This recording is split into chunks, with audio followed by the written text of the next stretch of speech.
की दखलपात्र जर गुन्हा असेल, दखलपात्र गुन्हा म्हणजे कुठला की मर्डर असेल, बलात्कार असेल, कुठेतरी जाळपोळ असेल, चोरी असेल, जबरी टाका असेल, तर असा जो आरोपी आहे, नमस्कार मित्रांनो, मी अण्णासाहेब धाकतोडे. राजर्षी न्यूज उज्ज्वल भारतमध्ये आपले सर्वांचे स्वागत. मित्रांनो, आज दिनांक 23/1/2025 रोजी संध्याकाळी 5:30 वाजता ॲडव्होकेट व्ही.डी. मोतीवाले, सहाय्यक सरकारी अभियोक्ता, चोपडा यांनी नागरिकांचे व पोलिसांचे अटकेचे हक्क व अधिकार या विषयावर तसेच जुने व नवीन कायद्याच्या तरतुदीत काय बदल दुरुस्ती झालेले आहेत याविषयी सोप्या भाषेत चांगले मार्गदर्शन केले. यावेळी चोपडा शहर पोलीस स्टेशनचे पोलीस निरीक्षक एम.डी. साळवे यांनी त्यांचे पुष्पगुच्छ देऊन स्वागत केले. तसेच श्री नितीन माळी, सहाय्यक सरकारी अभियोक्ता, चोपडा यांचे सब पोलीस निरीक्षक ए.एम. भिसे यांनी पुष्पगुच्छ देऊन स्वागत केले. या प्रसंगी पोलीस उपनिरीक्षक अनिल भुसारे, पोलीस उपनिरीक्षक Jitendra Zalte, police head constable Dnyaneshwar Jawange, police constable Vijay Bachhav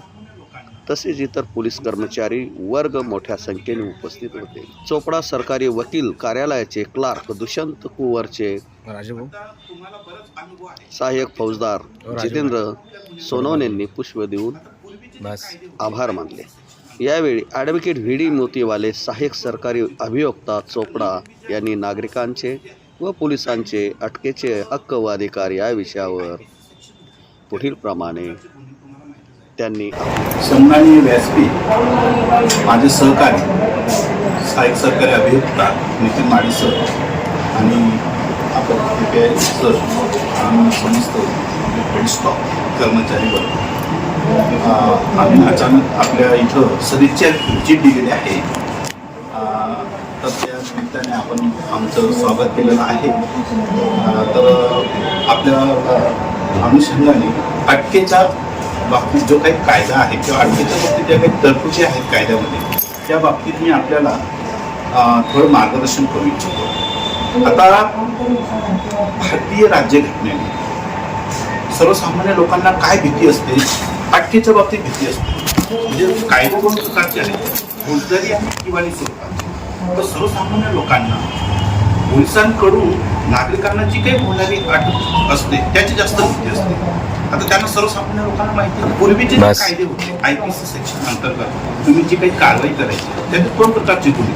आता नवीन बी जे आहे तर थोडंसं दुरुस्ती आहे, फरक काही नाही. तर पूर्वीचे जे काही IPC सेक्शन होते त्याच्यामध्ये दोन प्रकारचे गुन्हे तुम्हाला माहितीच आहे, दखलपात्र आणि अदखलपात्र. दखलपात्र जर गुन्हा असेल तर त्या दखलपात्र गुन्ह्यामध्ये तुम्हाला अटक करता येईल. आता नवीन कायद्याप्रमाणे किंवा काही सुप्रीम कोर्टच्या डायरेक्शनप्रमाणे काही तुम्हाला पथ्य पाळावे लागते की 7 वर्ष 10 वर्ष ह्या अनुषंगाने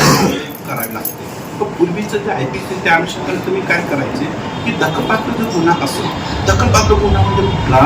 की मर्डर असेल, बलात्कार असेल, कुठेतरी जाळपोळ असेल, चोरी असेल, जबरी टाका असेल, तर असा जो आरोपी आहे तो जर मिळून आला किंवा एखाद्याने त्याच्या पद्धतीने फिर्याद दिली की त्याला आणून तुमच्या पोलीस स्टेशनला हजर केलं, तर त्याच्यावरती तुम्ही लगेच ॲक्शन घ्यायची आणि त्याच्या विरुद्ध कारवाई करायची. मग त्याचा पुढचा जो तपास आहे त्याला तुम्ही अटक करायची. आता अटकेचे कायदा काय, अटक काय म्हणते, पूर्वी कसं होतं, तुम्ही जरी एखादा तो आरोपी की त्याला तुम्ही स्पर्शही केला तर ते अटकेमध्ये गणलं जातं. त्याला तुम्ही अटक केलंच पाहिजे आणि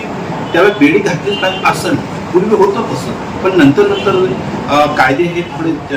दुरुस्ती झाल्या, कायद्यामध्ये बदल झालं, मानव अधिकार वगैरे आले, तुमच्यावरही बरेच बंधनं आहेत, सुप्रीम कोर्टच्या हायकोर्टच्या त्या बाबतीत सूचना आल्या, डायरेक्शन आले, आपल्या जे सिव्हिल मॅन्युअल क्रिमिनल मॅन्युअल आहे त्याच्यामध्ये काही दुरुस्ती आली. एखाद्या व्यक्तीने आरोपीने जर सांगितलं की मी अटक झाला आहे तर तेवढंच अटक गणली जाते. आणि एकदा एखादा आरोपी आणि जर तो हबीचूर असेल,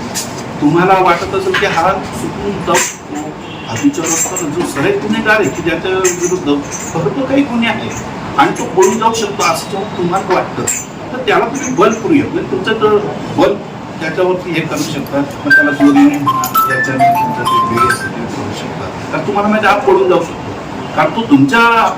अखत्यारीत असताना किंवा तुमच्या कस्टडीमध्ये असताना तर तो पळून गेला की ते बरं वाईट केलं तर तुम्हाला त्रास होतो आणि मग ती काळजी घ्यायला लागते त्या गोष्टीचा तुम्हाला अनुभव आहे बरेच कैदी जेव्हा आपण अटक करतो